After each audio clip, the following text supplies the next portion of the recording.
Hi friends, I Mahesh, educator and Unacademy యాప్ని ఫ్రీగా download చేసుకోండి. డిస్ప్లే మీద కనబడుతున్న ఈ లింక్ని కింద డిస్క్రిప్షన్ బాక్స్లో ఇవ్వడం జరిగింది. ఆ లింక్ని మీరు క్లిక్ చేయడం ద్వారా మమ్మల్ని ఫాలో చేయవచ్చు. అండ్ మేము అర్థమెటిక్స్ అండ్ రీజనింగ్ నుంచి ప్రతి టాపిక్ పైన షార్ట్కట్స్తో కూడిన ట్రిక్స్ని అప్లోడ్ చేయడం జరుగుతుంది. మా ఛానల్ యొక్క అప్డేట్స్ని పొందాలనుకుంటే సబ్స్క్రైబ్ బటన్ పైన క్లిక్ చేయండి, పక్కనున్న బెల్ ఐకాన్ పైన క్లిక్ చేయండి. Hi friends, welcome to Mana Vidya. Telangana assistant statistical officer ASO model paper number 1. ఇది ఫస్ట్ మోడల్ పేపర్ అండి. ఇందులో ASOకి సంబంధించిన పేపర్ 2లో అడిగే స్టాటిస్టిక్స్ నుంచి కొన్ని క్వశ్చన్స్ని వాటికి ఎక్స్ప్లెనేషన్ తోటి ఈ వీడియో తయారు చేయడం జరిగింది. సో వీడియో మొత్తం కంప్లీట్గా వాచ్ చేయండి. అండ్ ఇంకొక విషయం ఏంటంటే www.manavidya.in అనే వెబ్సైట్లో మీకు స్టడీ మెటీరియల్ కానీ మోడల్ క్వశ్చన్ పేపర్స్ కానీ అన్నింటినీ అవైలబిలిటీలో పెట్టాం. అదేవిధంగా డైలీ టెస్ట్లు, గ్రాండ్ టెస్ట్లు కూడా పెట్టడం జరిగింది. సో ఒక్కసారి మీరు www.manavidya.in అనే వెబ్సైట్ని విజిట్ చేయండి. సో ఇక్కడ ఇది పార్ట్ 1 వీడియో అండి. సో ఇక్కడ మనకి మోడల్ పేపర్లో కొన్ని ఎగ్జాంపుల్స్ అంటే ఒక 30 ఎగ్జాంపుల్స్ తీసుకొని వాటికి ఎక్స్ప్లెనేషన్ చేయడం జరిగింది. సో వీడియో మొత్తం కంప్లీట్గా వాచ్ చేయండి. సో ఫస్ట్ క్వశ్చన్ అండి, సంబంధిత సంఖ్యలే భారాలుగా ఉన్నప్పుడు మొదటి n సహజ సంఖ్యల భారిత అంకమధ్యమం కనుగొనుము. ఇక్కడ మనకి భారిత అంకమధ్యమం అంటే వెయిటేజ్డ్ అర్థమెటిక్ మీన్ అండి. ఇంగ్లీష్లో వెయిటేజ్డ్ అర్థమెటిక్ మీన్ అంటాం. సో దీన్ని కనుక్కోవడానికి మనం ఉపయోగించే ఫార్ములా వచ్చేసి 2n+1/3 అనే ఫార్ములా వాడతామండి. 2n+1/3. జనరల్గా అయితే ఇక్కడ భారిత అనే పదం లేకుంటే అంకమధ్యమం కనుక్కోవడానికి n+1/2 అనే ఫార్ములా వాడతాం. కానీ ఇక్కడ వెయిటేజ్డ్ అని యూజ్ చేసినప్పుడు మాత్రం మనం 2n+1/3 అనే ఫార్ములాని యూజ్ చేయడం జరుగుతుంది. నెక్స్ట్ క్వశ్చన్ అండి, విచ్ఛిన్న పౌనపున్యాల విభజనం యొక్క మధ్యగతం కేవలం ఈ క్రింది దానికి మాత్రమే ఉపయోగపడుతుంది. సో విచ్ఛిన్న పౌనపున్యాలు కంటిన్యూయస్ ఫ్రీక్వెన్సీ డిస్ట్రిబ్యూషన్ అనేది దేనికి ఉపయోగపడుతుంది అంటే ఇమ్మడని రకం వర్గీకరణ, దాన్ని ఎక్స్క్లూజివ్ టైప్ క్లాసిఫికేషన్ అంటామండి. ఎక్స్క్లూజివ్ టైప్ క్లాసిఫికేషన్ ఇమ్మడని రకం వర్గీకరణకు మాత్రమే ఉపయోగపడడం జరుగుతుంది. ఇమ్మడని రకం వర్గీకరణ, ఎక్స్క్లూజివ్ క్లాసిఫికేషన్. నెక్స్ట్ క్వశ్చన్ అండి, ఒక వ్యక్తి 20 కిలోమీటర్లు గంటకు 5 కిలోమీటర్ల వేగంతో మరియు 24 కిలోమీటర్లు గంటకు 4 కిలోమీటర్ల వేగంతో ప్రయాణం చేస్తే అతని సరాసరి వేగం కనుక్కొనుము. ఇక్కడ సరాసరి అనేది బేసిక్గా మనం స్టాటిస్టిక్స్ అనే కాన్సెప్ట్ అనేది సరాసరి విలువను కనుక్కోవడం కోసం తయారు చేస్తాం. దానికి డిఫరెంట్ వేస్ వాడతాం.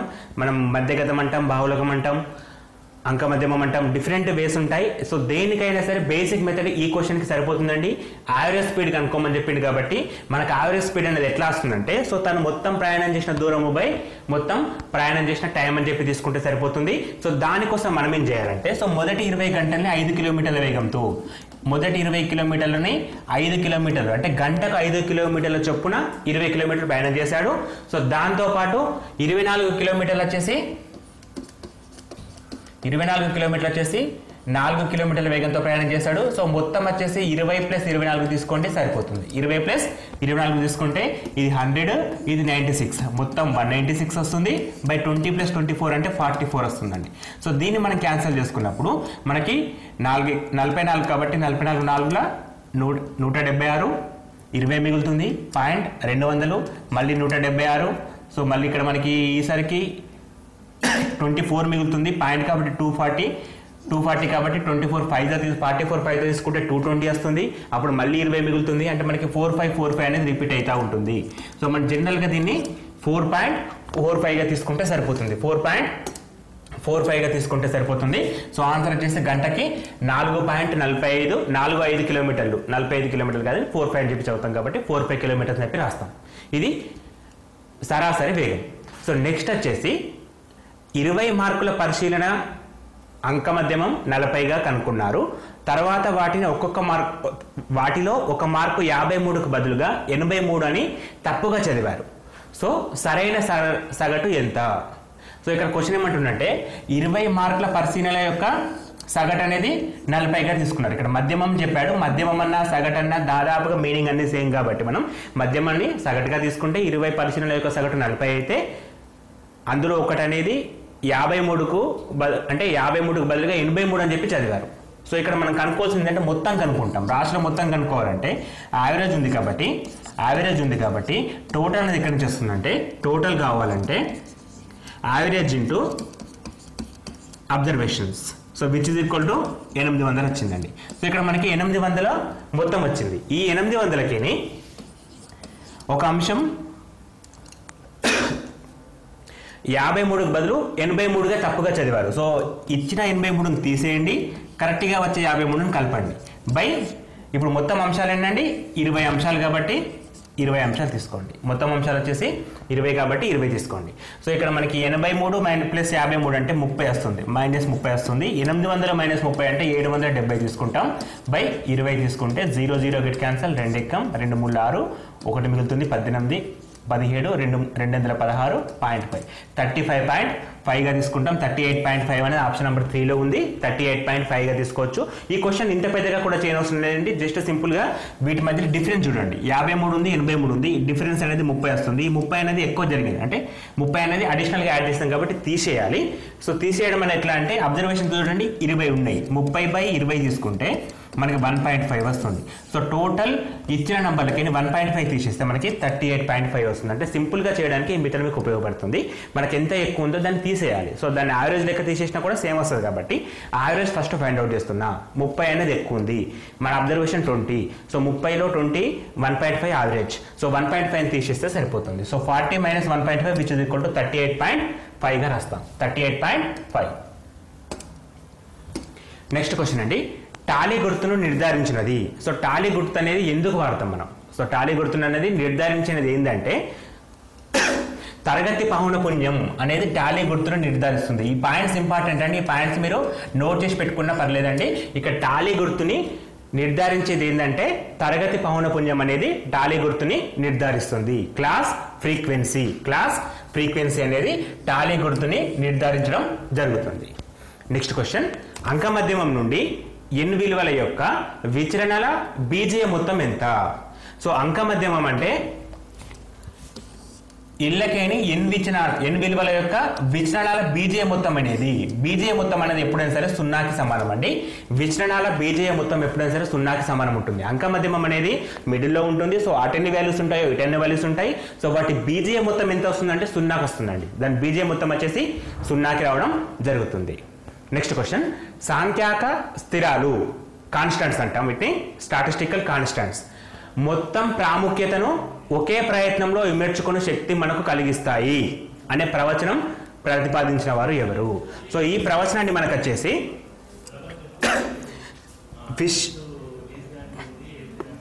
బౌలి అనే శాస్త్రవేత్త ఈ ప్రవచనాన్ని మనకి ఇచ్చాడండి. సో మనకి ఈ ప్రవచనం వచ్చేసి బౌలి అనే శాస్త్రవేత్త మనకి ప్రవచనం ఇవ్వడం జరిగింది.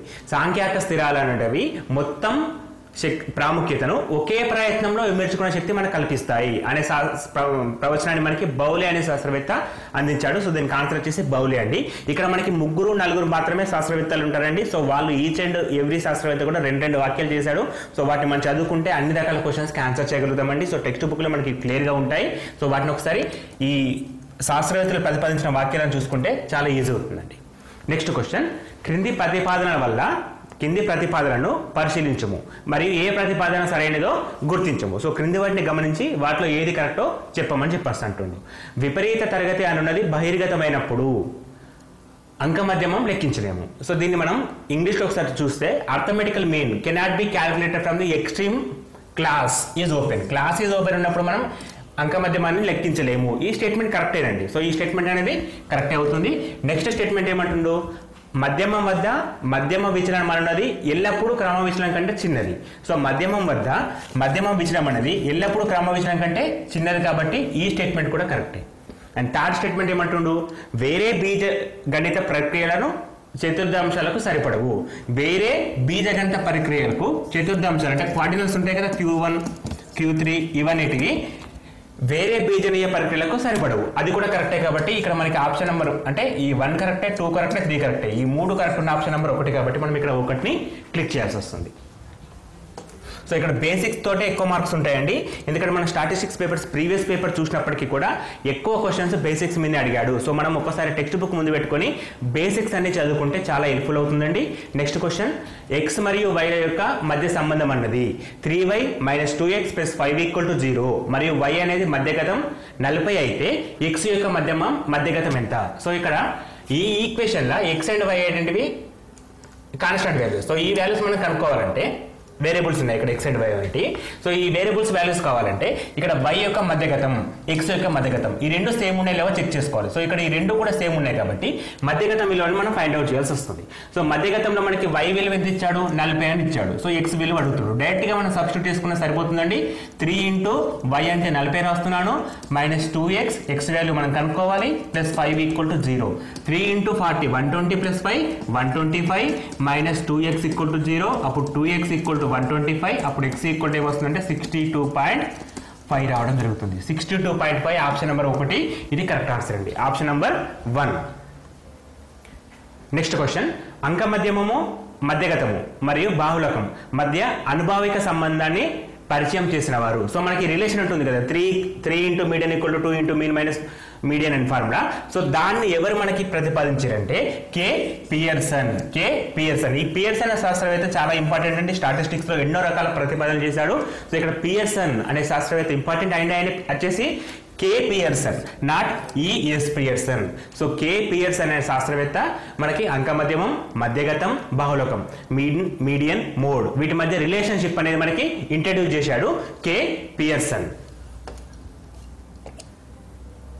నెక్స్ట్ క్వశ్చన్ అండి, మధ్యగతముల పైన ఖచ్చితమైన విచలనాల మొత్తము. మధ్యగతాల పైన ఖచ్చితమైన విచలనాల మొత్తం అనేది ఎల్లప్పుడూ కనిష్టం అండి, ఎల్లప్పుడూ కూడా కనిష్టంగా ఉంటుంది. The sum of absolute deviations about the median is, absolute deviation about median is least అండి. మీడియన్ కనిష్టంగా ఉంటుంది, కనిష్టమైన విలువని చూపిస్తుంది. నెక్స్ట్ క్వశ్చన్ అండి, ఇచ్చిన శ్రేణి 1 2 4 8 16 ... 2n యొక్క అంక మధ్యమం కనుక్కోండి. సో ఇక్కడ మనకి అర్థమెటిక్ మీన్ ఫైండ్ అవుట్ చేయమంటున్నాడు. అర్థమెటిక్ మీన్ అంటే రాసుల మొత్తము బై రాసుల సంఖ్య తీసుకోవచ్చు, రాసుల మొత్తము బై రాసుల సంఖ్య తీసుకోవచ్చు.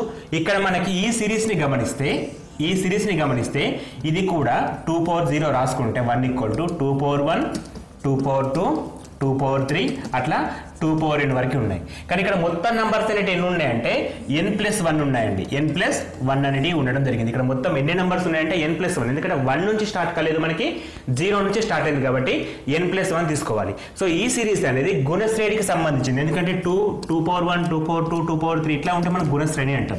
గుణశ్రేణిలో అనంత పదాలకు ఫార్ములా a⁻n-1 /r అనే ఫార్ములా మనం వాడితే ఇక్కడ r ప్లేస్లో ఎంత తీసుకోవాలి? ఇప్పుడు మనం 2n+1 తీసుకోవాలి. అండ్ ఏ అంటే ఎంత ఇచ్చాడు? ఇక్కడ మనకి 2 అని ఇచ్చాడు. సో దాన్ని బట్టి 2n+1 - 1/n+1 అనేది మనకు కావాల్సిన ఆన్సర్ అవుతుంది. అది ఆప్షన్ నెంబర్ 1లో ఉందండి. అది మనకు ఆప్షన్ నెంబర్ 1లో. అంటే క్వశ్చన్స్ని బేసిక్స్ తోటి చేస్తే చాలా సింపుల్గా ఉంటాయి. సో బేసిక్స్ పైనే డిపెండ్ అయిన క్వశ్చన్స్ ఎక్కువ ఉంటాయండి ఇందులో.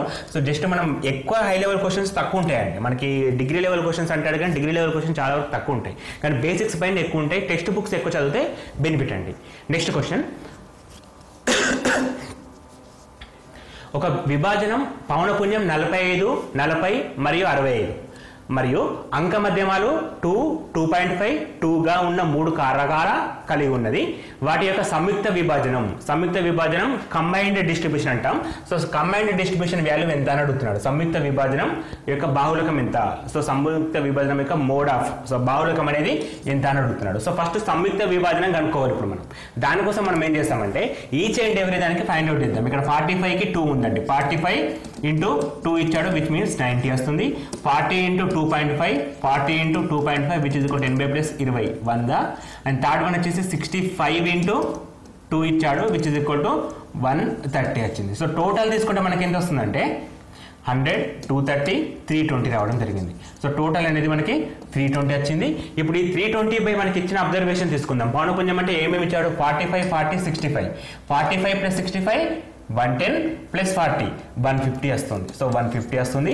0 0 గెట్ క్యాన్సల్. 15 ఎక్కం 15 ఎట్ల 30 2 మిగులుతుంది. పాయింట్ తీసుకుంటున్నా 15 ఎక్కం 15 5 మిగులుతుంది, 50 అవుతుంది, 15 మూల 45, మళ్ళీ 5 మిగిలింది, మళ్ళీ 50 వస్తుంది, 15 మూల 45, 15 మూల 45. ఇట్లా మనకి 2.13గా తీసుకోవచ్చు. 2.13 అంటే ఆప్షన్ నెంబర్ 2లో ఉంది. 2.13 తీసుకోవాలి. అక్కడ మనం చేయాల్సింది ఏంటంటే అబ్జర్వేషన్స్ని వాటి రిలేటివ్ మధ్యమాలతోటి అంక మధ్యమాలతోటి గుణించిన తర్వాత మనకు సమ్ వస్తుంది. దానిపై ఉన్న పౌనపుణ్యాలు తీసుకుంటే సరిపోతుంది. అక్కడ మనకి సింపుల్గానే ఉంటుంది, పెద్ద కష్టమైన విషయం ఏం కాదు. నెక్స్ట్ క్వశ్చన్ అండి, క్రింది సంబంధాలను పరిశీలించి వాటిలో ఏది సరైనదో తెలపండి. ఇక్కడ మనకి AGH అని ఉంది. ఏ అంటే అంక మధ్యమం, G అంటే హరాత్మక మధ్యమం, హెచ్ అంటే హరాత్మక మధ్యమం, G అంటే గుణ మధ్యమాలు. సో వీటి మధ్య రిలేషన్స్ని ఐడెంటిఫై చేయగలిగితే సరిపోతుంది మనకి. సో AH = G² అనేది బేసిక్ స్టాండర్డ్ ఈక్వేషన్ అండి, ఇది కరెక్ట్. AH = G². అదేవిధంగా ఒక సిరీస్ ఏది తీసుకున్నా కూడా అంక మధ్యమం పెద్దగా ఉంటుంది, హరాత్మక మధ్యమం చిన్నగా ఉంటుంది, గుణాత్మక మధ్యమం మధ్యలో ఉంటుంది. A ≥ G ≥ H అనేది కూడా correct equation. But AG = H² అనేది తప్పండి. AG = H² అనేది తప్పు. ఇప్పుడు ఈ క్వశ్చన్ మనకి ఈక్వేషన్ నెంబర్ 1 and 2 మాత్రమే కరెక్ట్ కాబట్టి ఆప్షన్ నెంబర్ 1ని టిక్ చేయాలి. Option number 1 is correct. Option number 1 is correct. Next question, పెరుగుదల యొక్క సరాసరి రేటు ఒక సంవత్సరం నుంచి మరొక సంవత్సరానికి శాతాలలో లెక్కించడానికి అతి ఉపయుక్తమైన సరాసరి ఏది? So the most suitable average to determine the average rate of growth in terms of percentage of year by year. ఇక్కడ ఇయర్ టు ఇయర్ అనేది కీ పాయింట్ అండి. ఇయర్ టు ఇయర్ అనేది కీ పాయింట్. ఒక సంవత్సరం నుంచి మరొక సంవత్సరం అంటే ఇయర్ టు ఇయర్ ఇంక్రీజ్ అయితే మనం యూజ్ చేసేది గుణాత్మక మధ్యమం. గుణాత్మక మధ్యమాన్ని మనం వాడతాం. ఇయర్ టు ఇయర్ అనేది కీవర్డ్స్. ఇక్కడ కీవర్డ్స్ చాలా ఇంపార్టెంట్ అండి. ఒక్కొక్క పాయింట్లో క్వశ్చన్లో కీవర్డ్స్ వస్తాయి కాబట్టి నోట్ చేసి అండర్లైన్ చేసి పెట్టుకోండి. ఇక్కడ ఒక సంవత్సరం నుంచి మరొక సంవత్సరానికి వాడినప్పుడు మనం గుణాత్మక మధ్యమాన్ని వాడతాం. గుణాత్మక మధ్యమాన్ని వాడతాం.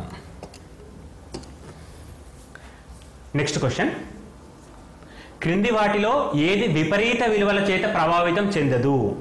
Not affected by extreme values. So extremes వాల్యూకి సంబంధం లేనిది ఏంటిది అని అడుగుతున్నాడు. సో ఎక్స్ట్రీమ్స్ వాల్యూకి సంబంధం లేనిది మధ్యగతం అండి. సో మధ్యగతం అనేది విపరీత విలువలు అంటాం. ఎక్స్ట్రీమ్ వాల్యూస్ పైన ఎటువంటి సంబంధం దీనికి ఉండదు. ఎక్స్ట్రీమ్ వాల్యూస్ తోటి సంబంధం లేకుండా మార్పు చెందేది ఏంది అంటే మనం దాన్ని మధ్యగతంగా తీసుకుంటాం. మధ్యగతం అనేది ఎక్స్ట్రీమ్ వాల్యూస్కి ఎటువంటి సంబంధాన్ని ఉండదు. దాన్ని ఇంగ్లీష్లో మీడియన్ అంటాం. నెక్స్ట్ క్వశ్చన్ అండి, తరచుగా పౌనపున్యంలో పునరావృతం అవుతున్న విలువను ఏమంటాం? సో తరచుగా అంటే most frequently called. So most frequently occurs అంటే మనకి ఎప్పటికీ రిపీట్ అయ్యేదాన్ని మనం ఏమంటామంటే బాహుళకం. మోడ్ అనడం జరుగుతుంది. సో దాన్ని మనం బాహుళకం అంటాం. సో ఇక్కడ తరచుగా రిపీట్ అయితే దాన్ని బాహుళకం అంటాం. సంవత్సరం నుంచి సంవత్సరం తీసుకుంటే దాన్ని గుణమధ్యమం ద్వారా లెక్కిస్తాం. ఎక్స్ట్రీమ్ విలువల పైన ఆధారపడకపోతే దాన్ని మనం మధ్యగతం అంటాం. ఇక్కడ ఈ పాయింట్స్ అనేవి కీలకం. ఇటువంటి క్వశ్చన్సే రిపీట్ అవుతూ ఉంటాయి. ఎందుకంటే మనకి ఎక్కువ క్వశ్చన్స్ తయారు చేయడానికి స్కోప్ లేదు కాబట్టి ఉన్న క్వశ్చన్స్లో ప్రతి దాన్ని కూడా జాగ్రత్తగా నేర్చుకుంటే సరిపోతుందండి. ఎక్కువ సార్లు రిపీట్ అయ్యే దాన్ని మనం బాహుళకం అని చెప్పి అనడం జరుగుతుంది. అండ్ మోస్ట్ సూటబుల్ అంటే ఈ మూడిట్లలో ఇక్కడ ఇచ్చిన 4 అంటే ఎక్కువ శాతం ఉపయోగించదగ్గది ఏంటంటే అది మధ్యగతం అండి. సో మధ్యగతం అనేది మోస్ట్ సూటబుల్ అని చెప్పి వాడతాం. ఇక్కడ మనకి ఇవ్వలేదు కానీ ఇచ్చినప్పుడు ఉపయోగపడుతుంది. సో మనకి మధ్యగతం, బాహుళకం, అంగమధ్యమం 3 గుణాత్మక మధ్యం 4 ఏది ఎక్కువగా ఉపయోగించదగినది అని వాడినప్పుడు మాత్రం దాన్ని మధ్యగతం అని అంటాం. కానీ ఈ పునరావృతం అయ్యేది మాత్రం బాహుళకం అండి. అంటే పునరావృతం ద్వారా నేర్చుకునేది ఏంటంటే అది బాహుళకానికి సంబంధించింది. నెక్స్ట్ క్వశ్చన్, చతుర్థ విచలనం మరియు క్రమ విచలనం మధ్య సరైన సంబంధం ఏది? సో చతుర్థ విచలనం అంటే QD అంటాం, quartile deviation, standard deviation. So standard డీవియేషన్కి క్వార్డినల్ డీవియేషన్కి మధ్య కరెక్ట్ రిలేషన్ ఏంటంటే 3 × QD = 2 × SD. 3 × QD = 3 × చతుర్థ విచలనం = 2 × క్రమ విచలనం. ఇది డైరెక్ట్ ఫార్ములా ఉంది. 3 × QD = 2 × SD అనేది direct formula. So next question ఏమంటున్నాడు? మధ్యమ విచలనం మరియు క్రమ విచలనం మధ్య సంబంధం, సరైన సంబంధాన్ని గుర్తించండి. మధ్యమ విచలనం అంటే మీన్ డీవియేషన్. స్టాండర్డ్ డీవియేషన్ మధ్య రిలేషన్ వచ్చేసి 5MD = 4 SD. క్రమ విచలనం 5 × MD = 5 × MD = 4 × SD. 4 × SD అని చెప్పి రాస్తాం. సో ఇప్పుడు మనకి చతుర్థాంశాలు, క్రమ విచలనం మరియు మధ్యమ విచలనం మూడిటి గురించి ఇచ్చినప్పుడు సరైన సంబంధం ఏంది అని చెప్పి అడిగినప్పుడు మనం ఏం చేస్తాం, ఇక్కడ మనకి రెండింటి గురించి ఇచ్చారు కదా, ఒక క్వశ్చన్లో మూడింటి గురించి కూడా రాసే ఛాన్స్ ఉంటుంది. సో మూడింటిని కంపేర్ చేస్తే ఇక్కడ SD తీసుకోండి, ఇక్కడ SD తీసుకోండి, ఇక్కడ 4 ఉంది, ఇక్కడ 4 రావాలంటే ఇంటూ 2 చేయాలి. ఇంటూ 2 చేస్తే ఇది 4 అవుతుంది, ఇది 6 అవుతుంది. ఒక సింగిల్ లైన్లో రాసినప్పుడు మనకి ఏమొస్తుందంటే 5 into MD equal to 4 into SD which is equal to 6 into QD అని వస్తుంది. సో ఒకటే రిలేషన్లో మనకి మూడింటిని తెలపాలంటే మనకి ఈ రిలేషన్ ఉపయోగపడుతుందండి. 5 into MD equal to 4 into SD equal to 6 into QD అనే రిలేషన్ మనకి ఉపయోగపడడం జరుగుతుంది. నెక్స్ట్ క్వశ్చన్ అండి, క్రిందిది శూన్యం అయితే క్రమ విచలనం మరియు మధ్యమ వర్గ విచలన మూలం సమానంగా ఉంటాయి. సో క్రింది వాటిలో ఏది 0 అయితే రెండు సమానంగా ఉంటాయని అడుగుతుండు. సో ఎప్పుడైనా సరే అంక మధ్యమం 0 అయితే, అంక మధ్యమం మీన్ 0 అయితే క్రమ విచలనం మరియు మధ్యమ వర్గ విచలనాల మూలాలు అనేవి రెండు కూడా ఈక్వల్ అవుతాయి. సో అంక మధ్యమం అనేది 0 కావాలి, అంక మధ్యమం అనేది 0 కావాలి. నెక్స్ట్ క్వశ్చన్, దత్తాంశం 20, 80, 60, 30, 50, 20 యొక్క సాపేక్ష వ్యాప్తిని లెక్కించండి. సాపేక్ష వ్యాప్తి అంటే రిలేటివ్ రేంజ్ని మనం ఫైండ్ అవుట్ చేయాలి. సో రిలేటివ్ రేంజ్ అనేది ఏ విధంగా ఫైండ్ అవుట్ చేస్తాం, మనకి రేంజ్ అంటే తెలుసు, వ్యాప్తి అంటే ఏం చేస్తాం, ఎగువ హద్దు మైనస్ దిగువ హద్దు. సో ఎగువ హద్దు ఎంత ఉంది, 80 ఉంది, దిగువ హద్దు 20 ఉంది, దాని వ్యాప్తి వచ్చేసి 60 అని చెప్పి రాస్తాం. ఇది వ్యాప్తికి సమానం, వ్యాప్తిని R అని చూపిస్తాం, రేంజ్ అంటాం. కానీ మనకి రిలేటివ్ రేంజ్ అడిగారు కదా, రిలేటివ్ రేంజ్ ఏ విధంగా కనుక్కుంటామంటే ఎగువ మైనస్ దిగువ బై ఎగువ ప్లస్ దిగువ, ఎగువ మైనస్ దిగువ బై ఎగువ ప్లస్ దిగువ. ఎగువ అంటే పెద్ద హద్దు 80 మైనస్ తక్కువది 20 బై ఎగువ ప్లస్ దిగువ 80 ప్లస్ 20 అండి, 80 plus 20 which is equal to ఇది మనకి 60 వస్తుంది బై 100 వస్తుంది. 0 గెట్ క్యాన్సల్, 2 3 2 5. మనకు వచ్చిన ఆన్సర్ ఎంత, 3/5. Option number 1 is correct. 3/5 అంటే ఆప్షన్ నెంబర్ 1 ఈజ్ కరెక్ట్. ఇక్కడ ఆన్సర్ వచ్చేసి 3/5గా తీసుకోవాలి. నెక్స్ట్ క్వశ్చన్ అండి, K నుంచి మధ్యమ విచలనం అనున్నది, కనిష్టం కావాలంటే K ఏం కావాలి. సో K నుంచి మధ్యమ విచలనం కనిష్టం కావాలంటే K అనేది మధ్యగతం కావాలండి, K అనేది మధ్యగతం కావాలి. ఇంతకుముందు క్వశ్చన్లో అంక మధ్యమం వచ్చింది, అప్పుడు రెండు విలువలు సమానంగా ఉంటాయి. కనిష్టం కావాలంటే ఏంటంట, K అనేది మధ్యగతం కావాలి. K అనేది మధ్యగతం అయితే వాటి యొక్క విచలనం అనేది కనిష్టం అవుతుంది. నెక్స్ట్ క్వశ్చన్, చతుర్థాంశ విచలనాన్ని ఈ విధంగా కూడా చూడవచ్చు. సో చతుర్థాంశ విచలనాన్ని మధ్య అంతర చతుర్థాంశాల వ్యాప్తి అని కూడా అంటారండి, మధ్య అంతర చతుర్థాంశాల వ్యాప్తి అని కూడా అంటారు. సెమీ ఇంటర్ క్వార్డినల్ రేంజ్ అని చెప్పి అంటాం. Quartile deviation is also known as semi quartile range. So కొన్ని క్వశ్చన్స్ ఇంగ్లీష్లో చదివితే చాలా ఈజీగా ఉంటాయండి. సెమీ ఇంటర్ క్వార్డినల్ రేంజ్ అని చెప్పి దాన్ని డినోట్ చేస్తాం. నెక్స్ట్ క్వశ్చన్ అండి, ఈ క్రింది ప్రతిపాదనలను పరిశీలించి సరైన వాక్యాన్ని గుర్తించండి. ఈ క్రింది వాక్యాలను పరిశీలించి సరైన వారిని గుర్తించండి. సో ఇక్కడ మనకి మొత్తం 4 ఆప్షన్ 3 ఉన్నాయండి. ఆ మూడింటిని ఒకసారి క్లియర్గా చదువుతాం. క్రమ విచలనం అనేది మూలంలో మార్పు మరియు స్కేల్లో మార్పుపై ఆధారపడదు అని ఇచ్చాడు. క్రమ విచలనం అనేది మూలాలలో మార్పు మరియు స్కేల్లో మార్పుపై ఆధారపడదు అని ఇచ్చాడు. ఇది స్టేట్మెంట్ తప్పండి, ఆధారపడుతుంది అనేది కరెక్ట్ పాయింట్. సో దాన్ని బట్టి ఇక్కడ మనం ఈ స్టేట్మెంట్ తప్పు అని చెప్పి అర్థం చేసుకోవాలి. నెక్స్ట్, విస్తృతి అనేది మూలాలలో మార్పు మీద ఆధారపడదు కానీ స్కేల్లో మార్పు పైన ఆధారపడుతుంది. ఇది కరెక్ట్ అండి, ఎందుకంటే విస్తృతి అనేది మూలాలతో సంబంధం లేదు కానీ స్కేల్ తోటి సంబంధం ఉంటుంది. విస్తృతి అనేది మూలాలతో సంబంధం లేదు, స్కేల్ తోటి సంబంధం ఉంటుంది. ఈ స్టేట్మెంట్ కరెక్ట్. క్రమ విచలనం అనేది వీటిపైన ఆధారపడదని ఇచ్చాడు, ఇది ఆధారపడుతుంది, స్టేట్మెంట్ తప్పండి.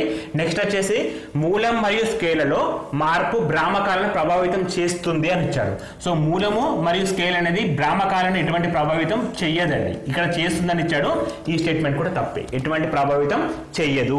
సో కరెక్ట్ గా మనకి ఆన్సర్ అనేది కేవలం 1 అంటే 2 అనేది మాత్రమే కరెక్ట్. దాన్ని ఆప్షన్ నెంబర్ 4లో ఇచ్చాడు. ఆప్షన్ నెంబర్ 4 అనేది మనం కరెక్ట్ గా చేస్తాం. ఇక్కడ ఒక్క పాయింట్ గుర్తుకుంటే సరిపోతుందండి. ఇక్కడ 1 అనేది కరెక్ట్ గా ఇక్కడ ఇచ్చాడు, 1 అనేది తప్పని ఐడెంటిఫై చేస్తే ఆటోమేటిక్ గా ఇక్కడ ఆన్సర్ ఇదే అవుతుందండి. సో మనకి లాజికల్ గా కూడా కొన్ని ఆన్సర్స్ ఈజీగా ఐడెంటిఫై చేయడానికి ఛాన్స్ ఉంటుంది.